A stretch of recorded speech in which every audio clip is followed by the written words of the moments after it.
दोस्तों आइए अब हम छठा प्रश्न करते हैं। और छठा प्रश्न है हमारा, यदि कोण ए और कोण बी क्या हो, न्यून कोण हो। और न्यून कोण क्या होते हैं, जो 90 डिग्री से क्या होते हैं दोस्तों, कम होते हैं, उनको हम न्यून कोण बोलते हैं। और जहाँ कोस ए किसके बराबर है, कोस बी के बराबर है, तो हमें सिद्ध करना है कि कोण ए और कोण बी भी आपस में क्या है, बराबर। तो दोस्तों देखिएगा हमें क्या दिया गया है, हमें दिया गया है कि कोण ए व कोण बी न्यून कोण है। और साथ में ये भी कहा गया है कि कोस ए किसके बराबर है, कोस बी के बराबर है। और हमें सिद्ध करना है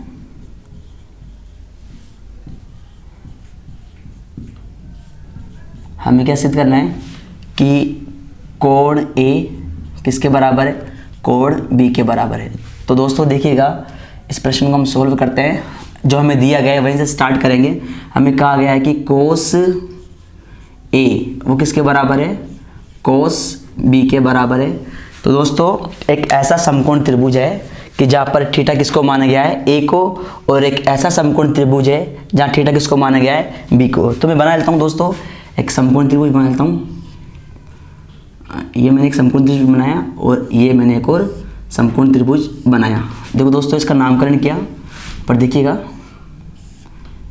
ये मैंने एक समकोण त्रिभुज, ये समकोण है और ये भी क्या है, समकोण। मैंने त्रिभुज बना लिया ए बी और सी, और यहाँ पर भी हमें ऐसे नाम डालना है, ये ए बी और सी। तो दोस्तों देखिएगा कि जो हमें cos थीटा में क्या कहा गया है कि cos थीटा किसको मानना है, यहाँ पर ए को मानना है थीटा। और यहाँ पर देखिएगा दोस्तों, यहाँ पर cos b थीटा किसको मानना है, b को थीटा मानना है। तो दोस्तों ये तो हो गया हमारे पास में कर्ण, और थीटा के सामने क्या होता है, लंब। और जो तीसरी भुजा रहेगी दोस्तों वो क्या रहेगी, हमारी आधार। इसी प्रकार से दोस्तों यहाँ पर देखना कि समकोण के सामने क्या हो गया, कर्ण, और थीटा के सामने क्या हो गया, लंब। और जो तीसरी भुजा रहेगी हमारी वो रहेगी आधार। तो देखिएगा दोस्तों कि जो कर्ण है यहाँ पर ए बी है और यहाँ पर भी कर्ण क्या है, ए बी है, लेकिन आधार की और लंब की स्थिति दोनों में बदल गई। वो क्यों बदल गई, क्योंकि एक बार तो थीटा हमें दिया गया है कोस ए और एक बार थीटा दिया गया है हमें कोस बी। तो दोस्तों हम जानते हैं कि कोस थीटा बराबर क्या होता है, तो कोस थीटा बराबर होता है आधार बट्टा कर्ण। तो यहाँ पर देखिए कोस ए किसके बराबर है, कोस बी के बराबर है। दोस्तों कोस थीटा का फॉर्मूला क्या होता है, आधार बट्टा कर्ण। और इसी प्रकार से यहाँ पर भी दोस्तों कि कोस थीटा का फॉर्मूला क्या होता है, आधार बट्टा कर्ण। तो दोस्तों पहले इस त्रिभुज में देखेंगे हम कि आधार कितना है। आधार है हमारे पास में ए सी, ठीक है। और कर्ण कितना है इसमें, ए बी, और कर्ण कितना है इसमें, ए बी। इसी प्रकार से यहाँ पर आधार, तो आधार यहाँ देखेंगे, आधार क्या है यहाँ पर, बी सी या फिर सी बी, कुछ भी लिखते हैं। तो मैं लिख दूँ बी और सी।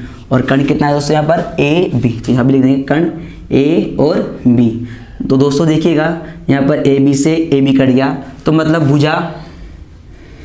भुजा ए सी किसके बराबर हो गई दोस्तों, भुजा ए सी किसके बराबर हो गई, भुजा बी सी के बराबर। दोस्तों हम जानते हैं यदि किसी त्रिभुज की दो भुजाएं बराबर हो जाती है तो उस त्रिभुज को हम क्या कहते हैं, समद्विबाहु त्रिभुज। तो दोस्तों देखिएगा मैं यहाँ पर एक समद्विबाहु त्रिभुज बनाता हूँ और मैं इसको नाम देता हूँ सी ए और ये बी।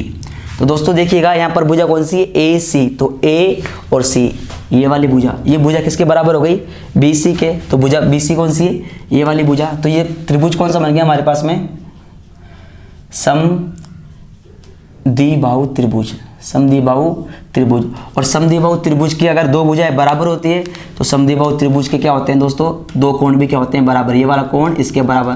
तो हम कह सकते हैं कि अगर किसी त्रिभुज की दो भुजाएं बराबर तो दो कोण भी क्या होते हैं, बराबर। इसलिए हम कह सकते हैं कि कोण ए ये किसके बराबर है, कोण बी के बराबर है। क्यों है, क्योंकि ये क्या है हमारे पास में एक समद्विबाहु त्रिभुज है।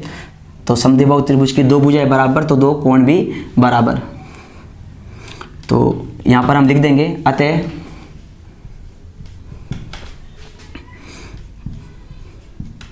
समद्विबाहु त्रिभुज की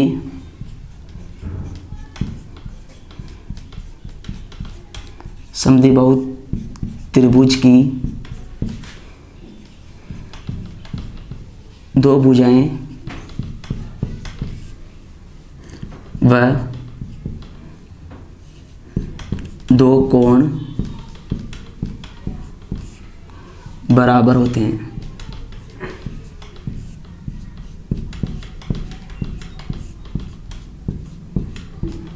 इति सिद्धम।